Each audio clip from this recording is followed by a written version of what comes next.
You also have to like the placement that you're seeing from Davis Mills, especially in the red zone where the field is compressed. Now, there's nobody playing deep here, so they're trying to pressure Mills, thinking as a rookie, let's see if we can rattle him a bit. So they're sending defenders, but Mills is up for the task. So is David Johnson with the key block here, gives him plenty of time.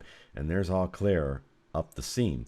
Now, what you see here that's nice is he sees 33 dropping off and decides to lead All Clear back to the inside and throws it to his back shoulder so it doesn't lead him into the hit by 33. So again, this is a very savvy play for a rookie, showing the placement that you need and the awareness of this defender right here. You can see him looking at this outside defender, gauging what he's going to do, and he still looks at him as he sees him backing up. And when he sees that defender back up just a step, he turns upfield and knows that he needs to drop that ball further to the inside, lead him inside.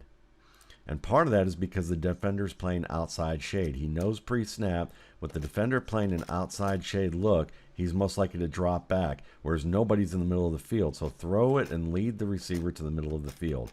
And he does just that, and he doesn't throw it so much on a line that it's too high and hard for All Clear to make the adjustment. So this is a really excellent decision with placement and good read by Davis Mills.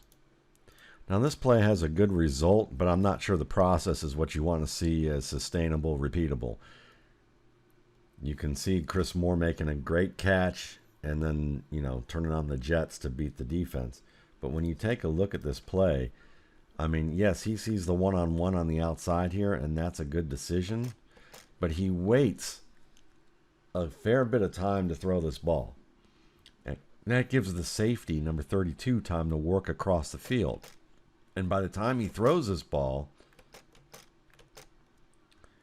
he does put it over the head and put it high enough where only the receiver can catch it. So I like the placement overall, but it's still, when you look at this play, he could have probably thrown us a little bit earlier and had an advantage. So it's, I would say very good placement overall. Is he capable of repeating this on a regular basis? I have some questions about that, because I would have liked to have seen him throw it right here. Continue to lead him up the sideline, and this probably works.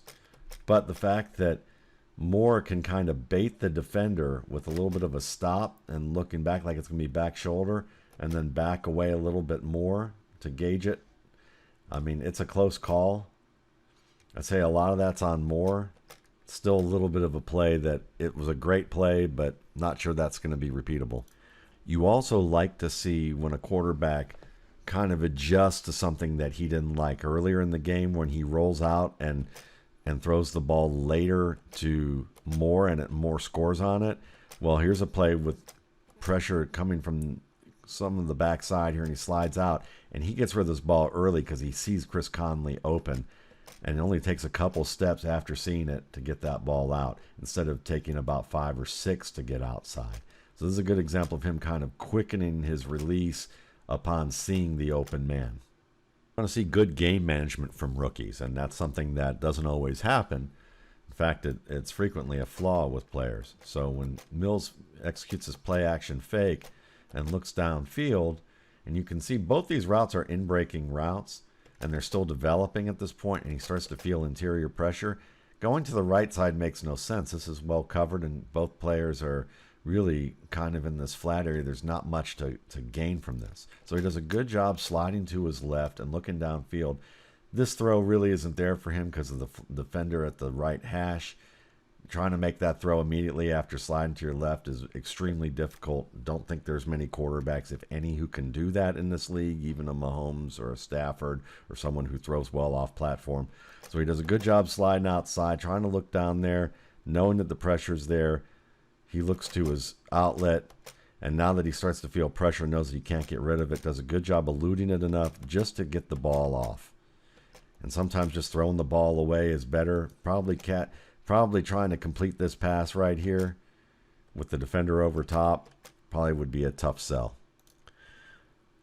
Opposite field deep throws are low percentage for most quarterbacks.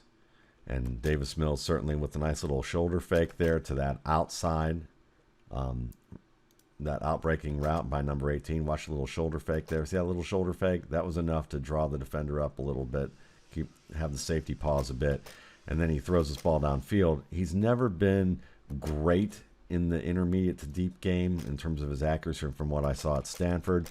There's some improvement that can be made here, and this is one of those areas where he just overshoots his receiver. Always want to see confidence with players who can make quick hitting plays in the passing game, like quick slants or little look-ins. And this is out on time. Places it right in the hands, right between the coverage very well. Gives the receiver time to be able to make the catch. His placement so far has been really good in this game. This is another nice placement decision you're going to see here. Play fake. You've got the tight end working on the quick little post here. Places it back, shoulder away from the safety so that he can make the catch and turn his back into the hit, or at least prepared to tuck the ball before the hit comes. This is one of the better plays of the game for Mills. This is a 3rd and 3. He does a good job looking to his right, and when he doesn't see anything here that's going to work out well, he comes back to the middle. This is either going to be a 2nd or 3rd read, depending on how you gauge where he's looking to this left side. And I would say, based on the fact that he sees 2 defenders here and where the defender was originally at the point where he really takes that first read, that defender with the outside shade, he anticipates with Johnson working to the left side here, this is going to be a prohibitive throw to make. So he ends up coming back to the middle. He sees the middle of the field empty. He anticipates the receiver breaking across here and gets this ball out just at the top of the receiver's stem into the break, and gets that ball across, splitting the 2 underneath defenders right on the line. Big gain on 3rd and 3. Well, this play doesn't work out on a 3rd and 16. You like the anticipation here, because watch as he's bringing the ball out. His receiver is at the top of his stem. The ball comes out before the break. It's placed to the inside, splits the 2 defenders. Tight catch. Gave the receiver a chance to try and extend near to the first down. And it sets up a 4th and short. So really, it's not a bad play at all. It's actually quite a good placed pass. And you can see him threading the needle on a couple of plays in this game. And this was a key one.